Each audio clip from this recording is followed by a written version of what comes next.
మీ ఉద్దేశం ప్రకారం, మీ విచారణ ప్రకారం, మీ నలుగురు అద్భుతంగా చేసినటువంటి విచారణ లేదా పోలీసు విచారణ మేరకు ఆ ఒక్కడిని, ఎవరిని, ఆ మృతి చనిపోయినటువంటి సాయికృష్ణ అనే ఆయన్ని, విజయలక్ష్మి గారి కొడుకు కొట్టి చంపేసింది ఒక్క నాగరాజే మీ విచారణ మేరకు, అంతే కదా? ఇంకెవడూ సాయం చేయలా, పట్టుకోవటంలో కానీ కొడతంలో కానీ అసలు ఎవడూ సాయం చేయలా. ఇంకోటి కూడా మీరు దాంట్లో రిమాండ్ రిపోర్ట్లో రాశారు. ఏమని రాశారు? కాళ్ళు చేతులు కట్టివేయబడి సెల్లో ఉన్నాడు గాయాలతో అని చెప్పి రాశారు. కాళ్ళు చేతులు ఎవరు కట్టారు? సిఐ నాగరాజు గారికి ఎవరు సాయం చేశారు? విచారించారా? విచారించలేదు. శవం మాయమైంది అంటున్నారు. ఒక్క సిఐ నాగరాజు స్టేషన్లోంచి శవాన్ని మోసుకెళ్ళగలడా? ఏం చేస్తాడు? లేకపోతే మీరు చెప్పేది అందరినీ సినిమాకి పంపించేసేసి దృశ్యం సినిమాలోగా అదే సెల్లో లోపల పాతేసి ఒకడే తాపీ చేసేసాడు అంటారా మీరు? శవాన్ని బయటికి ఎలా మోసుకెళ్ళాడు? ఒక్కడు శవాన్ని మోసుకెళ్ళగలడా సిఐ నాగరాజు? నేను అడుగుతున్నా, మీరు నిజంగా నిజాయితీతో విచారణ చేసి ఉంటే సిఐ నాగరాజు డ్రైవర్ని ఎందుకు విచారణ చేయలేదు? ఎవరు డ్రైవరు? సిఐ నాగరాజు ఆ శవాన్ని ఎలా తీసుకెళ్ళాడు? ఈడ్చుకుంటా వెళ్ళాడా? తనే రిక్షా ఏదైనా వేసుకొచ్చి రిక్షాలో వేసుకెళ్ళాడా? ఇంకొక విచిత్రం చెప్పారు. ఏం చెప్పారంటే, మేము మొత్తం డివిఆర్ని పట్టుకెళ్ళాం, మొత్తం శోధించాం, మే 1వ తారీఖు నుంచి జూన్ 1వ తారీఖు దాకా మొత్తం దాంట్లో మాకేం కనపడతలేదు అన్నారు.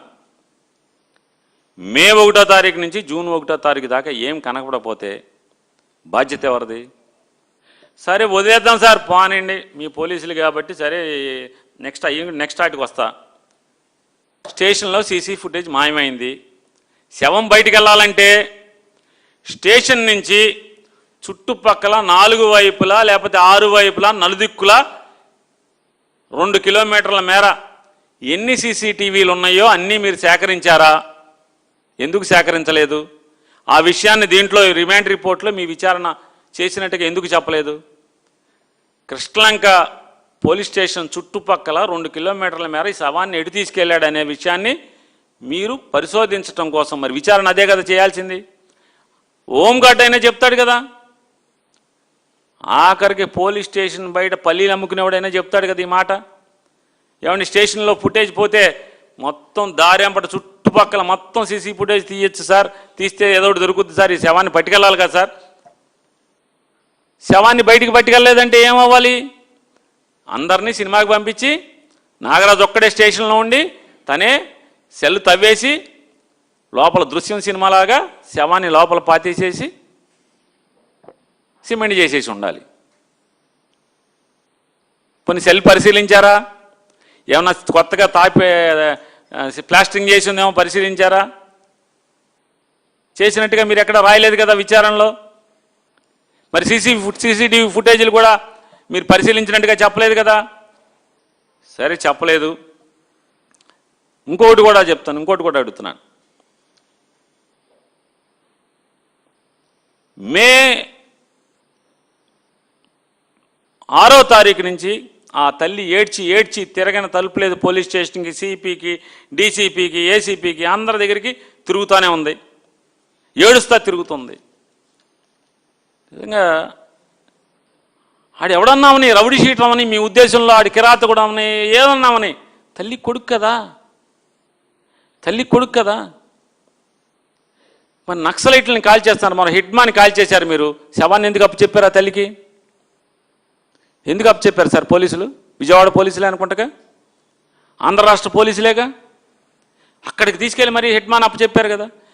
పోనీ కాల్ చేసి ఊరేసో, ఇదిగో మీ కొడుకు దుర్మార్గుడమై సమాజానికి పనికిరాడు, చంపేశాం, ఇదిగో శవం తీసుకెళ్ళమని చెప్పచ్చు కదా.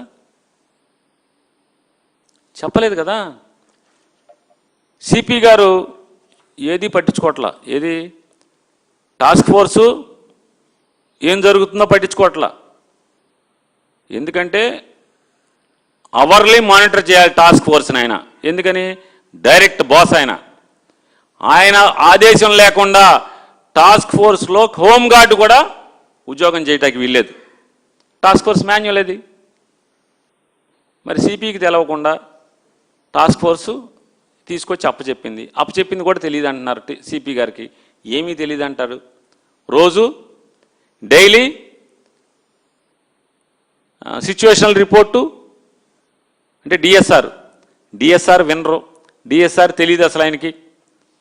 డిసిఆర్బి అసలు డిసిఆర్బి ఉందా విజయవాడ సిటీలో లేదా? డైలీ క్రైమ్ రిపోర్ట్ బ్యూరోలో ఉండాలి కదా. స్టేషన్కి ఒకరిని తీసుకొచ్చి డిటైన్ చేస్తే పైకి చెప్పాలక్కర్లేదా సిపికి? మాన్యువల్, పోలీస్ మాన్యువల్ కదా, చెప్పటమే కాదు స్టేట్ క్రైమ్ ఎస్సీఆర్బికి చెప్పాలి, ఎస్సీఆర్బి ఎన్సీఆర్బికి అప్లోడ్ చేయాలి. ఇవన్నీ సుప్రీంకోర్టు రూల్స్ బిఎన్ఎస్ఎస్లో ఉన్నాయి కదండి. అంటే చంద్రబాబుని ఎర్ర బుక్ పరిపాలన ఏం ఉండవా? స్టేషన్కి ఒక ముద్దాయిని తీసుకొస్తే అరెస్ట్ చేసి ఉంచి స్టేషన్లో ఉంచుకుంటే డిటైన్ చేస్తే మీరు డిఎస్ఆర్ చెప్పాలి, డిసిఆర్బి చెప్పాలి, ఎస్సీఆర్బికి చెప్పాలి, ఎన్సీఆర్బికి చెప్పాలి కదా. ఆన్లైన్లో ఇవన్నీ ఉండాలి కదా, లేవు కదా. సరే మీరు అసలు ఉద్యోగం వదిలేశారు సిపి రాజశేఖర బాబు గారు. అసలు సిపి ఉద్యోగం వదిలేసేసి వేరే ఉద్యోగంలో ఉన్నారు. విజయవాడ నగరంలోని శాంతి భద్రతలను గాలికి వదిలారు. సరే ఎవరో సేవలో ఉన్నారు.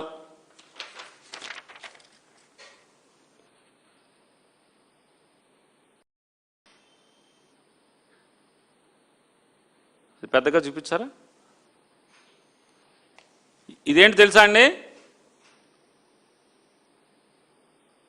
కన్నీరు మున్నీరుగా ఏడ్చి రోడ్లమ్మట గుండెలు బాదుకుంటూ తిరిగినటువంటి గాదే విజయలక్ష్మి గారి కోరిక మేరకు ఆవిడ ప్లేడర్ గారు విజయవాడ సిపి గారికి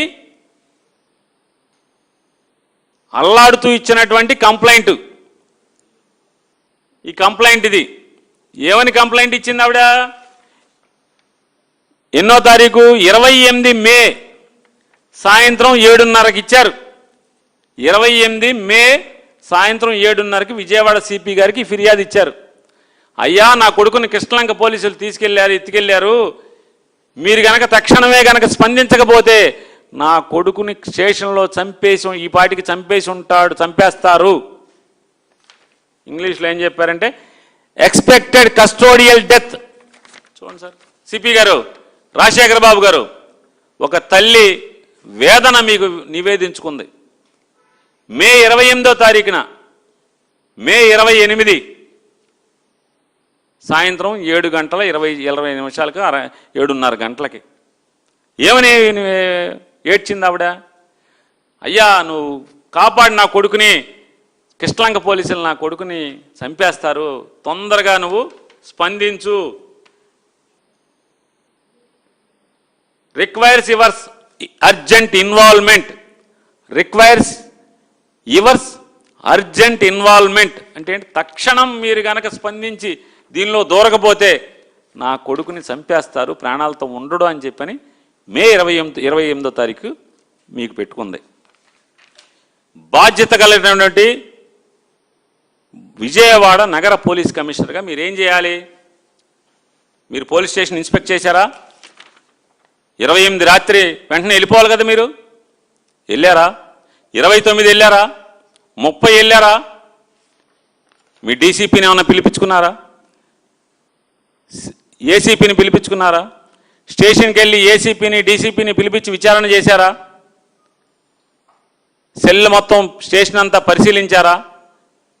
ఈ సాయికృష్ణ విజయలక్ష్మి గారు కొడుకు ఉన్నాడో లేదో అని మీ సిఐని విచారించారా? మొత్తం దాంట్లో ఉన్నటువంటి స్టేషన్ స్టాఫ్ మొత్తాన్ని విచారించారా? ఎందుకు విచారించలేదు? మీరు పోలీసు ఉద్యోగం అంటే విజయవాడ పోలీస్ కమిషనర్ ఉద్యోగం బాధ్యతాయుతంగా రాజశేఖర బాబు గారు నిర్వర్తించకపోవటం వల్లనే ఈ కుర్రోడి ప్రాణం పోయిందంటాకి నేను అనటంలో ఏమన్నా తప్పు ఉందా చెప్పండి సార్ రాజశేఖర్ గారు.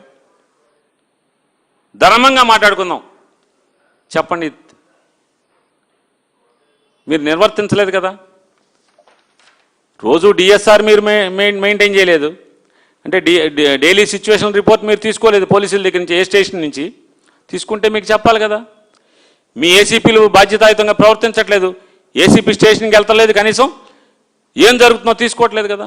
కనీసం మీ చేతి కింద ఉండే టాస్క్ ఫోర్స్ కూడా మీరు గాలికి వదిలేరు కదా. దీన్ని బట్టి అర్థమవుతుంది కదా గాలికి వదిలేశారని చెప్పని. చెప్పండి రాజశేఖర బాబు గారు.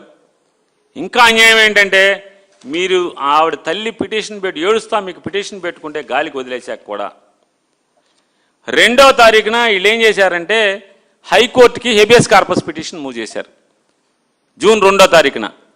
4వ తారీఖున కోర్టు మిమ్మల్ని పిలిపించింది. మిమ్మల్ని అంటే ప్రభుత్వం తరపున హోమ్ జీపీని పిలిపించింది.